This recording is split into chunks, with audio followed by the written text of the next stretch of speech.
So ఇదైతే కొంచెం long అయితే ఉంది. సో ఇది కూడా రెడీమేడే, చేయించుకోలేదన్నమాట. సో పైన సీలింగ్ వచ్చేసి చాలా నీట్గా చేయించుకున్నారు చూడండి. అండ్ సీలింగ్ ఎల్ షేప్లో అయితే వీళ్ళు పెట్టించుకున్నారు. లాస్ట్ వీడియోలో నేను చెప్పాను కదా, ఎల్ షేప్లో పెట్టించుకున్నారు. కిచెన్కి కూడా కొంచెం స్పేస్ వచ్చేటట్టు అయితే వీళ్ళు ఇలా మోడల్ అయితే వీళ్ళు డిజైన్ చేయించుకున్నారు. అండ్ ఇది వచ్చేసి టీవీ పెట్టుకునే ఏరియా అనమాట. ఎల్ షేప్లో అయితే కబోర్డ్స్ కొన్ని పెట్టుకున్నారనమాట. సో సింగిల్ కిటికీ అయితే ఇటు పెట్టించుకున్నారు. సో బెడ్రూమ్లోకి వెళ్ళి అయితే మనం ఇప్పుడు చూసేద్దాం. సో ఇది వచ్చేసి బెడ్రూమ్ ఫ్రెండ్స్. పొడవు వచ్చేసి 10 అడుగులు అయితే వీళ్ళు వదిలిపెట్టుకున్నారు. అండ్ వెడల్పు వచ్చేసి 9 అడుగులు అయితే వీళ్ళు వదిలిపెట్టుకున్నారు.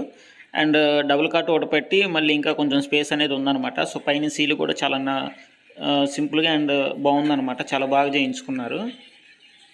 అండ్